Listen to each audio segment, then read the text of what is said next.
ಇನ್ನು ಜಿಟಿ ದೇವೇಗೌಡರು ಕೂಡ ಅಂತಿಮ ದರ್ಶನ ಪಡೆದಿದ್ದಾರೆ. ಚಿನ್ನಮ್ಮ ಧರ್ಮದೇವತೆ ಆಗಿದ್ದರು. ಸರಳತೆ, ಸೌಜನ್ಯ, ಗೌರವದ ಪ್ರತೀಕ ಚೆನ್ನಮ್ಮನವರು. ಸೊ ದೇವೇಗೌಡರು ಪ್ರಧಾನಿ ಆಗೋದಕ್ಕೂ ಕೂಡ ಅವರೇ ಒಂದು ರೀತಿಯಲ್ಲಿ ಕಾರಣ ಆಯಿತು. ಹಾಗೆಯೇ ಕುಮಾರಸ್ವಾಮಿ CM ಆಗೋದಕ್ಕೂ ಚೆನ್ನಮ್ಮ ಅವರ ಶ್ರಮ ಕಾರಣ ಅಂತ ಅವರನ್ನು ನೆನೆಸ್ಕೊಂಡಿದ್ದಾರೆ. ಅಗಲಿಕೆಯ ನೋವು ತಡೆಯೋದಕ್ಕಾಗಲ್ಲ ಅಂತ ಜಿಟಿ ದೇವೇಗೌಡರು ಮಾತನಾಡಿದ್ದಾರೆ. ತಾಯಿ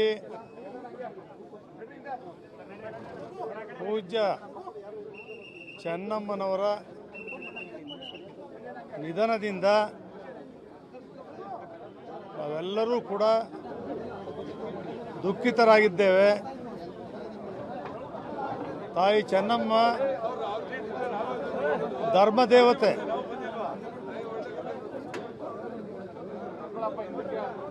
ಅವರು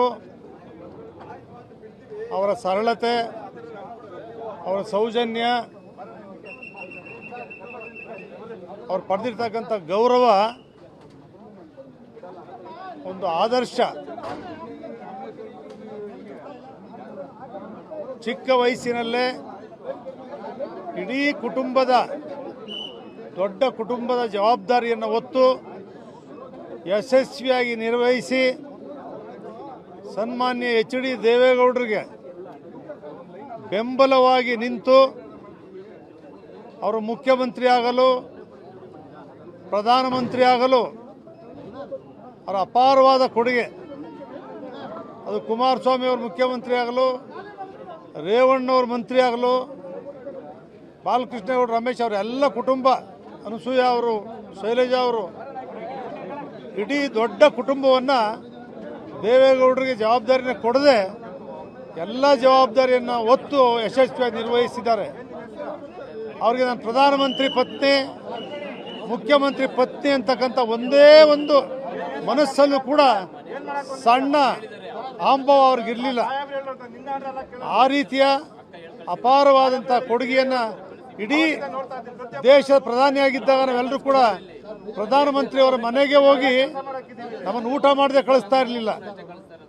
ಅವರೇ ಬಡಿಸ್ತಾ ಇದ್ರು. ಪ್ರಧಾನಮಂತ್ರಿಗಳ ಪತ್ನಿಯಾಗಿ ಚೆನ್ನಮ್ಮನವರು ಬೆಂಗಳೂರು ಮನೆಗೆ ಯಾರೇ ಬಂದರೂ ಕೂಡ ಅವ್ರ ಬದ್ಧ ವೈರಿಗಳೇ ಇರಲಿ, ವಿರೋಧ ಪಕ್ಷದವರಿರಲಿ, ಆಡಳಿತ ಪಕ್ಷದವರಿರಲಿ, ಯಾರೇ ಸಾಮಾನ್ಯ ಬಡವರೇ ಬರಲಿ, ಎಲ್ಲರೂ ಕೂಡ ಅತ್ಯಂತ ಪ್ರೀತಿ ಗೌರವದಿಂದ ಊಟವನ್ನು ಆಗ್ತಾ ಇದ್ದಂಥ ತಾಯಿ ಚೆನ್ನಮ್ಮ ಅವ್ರ ಧರ್ಮದೇವತೆ ಇವತ್ತು ನಿಧನರಾಗಿರ್ತಕ್ಕಂಥ ದುಃಖ ಪ್ರತಿಯೊಬ್ಬರೂ ಕೂಡ ತಳ್ಳಲಿಕ್ಕೆ ಆಗದೇ ಇರ್ತಕ್ಕಂಥದ್ದು.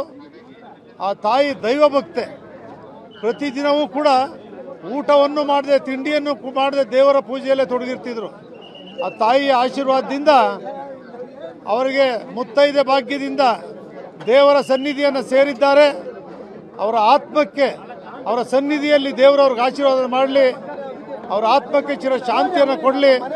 ದೇವೇಗೌಡರಿಗೆ ಅದನ್ನು ಒಂದು ದುಃಖವನ್ನು ಭರಿಸ್ತಕ್ಕಂಥ ದೇವೇಗೌಡರಿಗೆ ಶಕ್ತಿಯನ್ನು ಕೊಡಲಿ. ನಾನು ಕೂಡ ದೇವೇಗೌಡರಿಗೆ ಹೇಳಿದೆ, ಸರ್ ಧೈರ್ಯವಾಗಿರಿ, ನೀವು ಇದು ಮಾಡಬೇಡಿ ಅಂತೇಳಿ ದೇವೇಗೌಡರು ಕೂಡ ಹೇಳಿ ಅವರಿಗೆ ಪೂಜಾ ಕಾರ್ಯಕ್ರಮವನ್ನು ನೆರವೇರಿಸ್ತೆ. ಅವರ ಆತ್ಮಕ್ಕೆ ಚಿರ ಶಾಂತಿ ಉದರ್ಲಿ, ಸ್ವರ್ಗದಲ್ಲಿ ದೇವರ ಸನ್ನಿಧಿಯಿಂದ ಎಲ್ಲರಿಗೂ ಆಶೀರ್ವಾದ ಮಾಡಲಿ ಆ ತಾಯಿ ಚೆನ್ನಮ್ಮನವರು ಅಂತೇಳಿ ಆ ತಾಯಿಗೆ ನಾವು ಸಮರ್ಪಣೆಯನ್ನು ದೇವರಿಗೆ ಮಾಡಿದ್ದೇನೆ.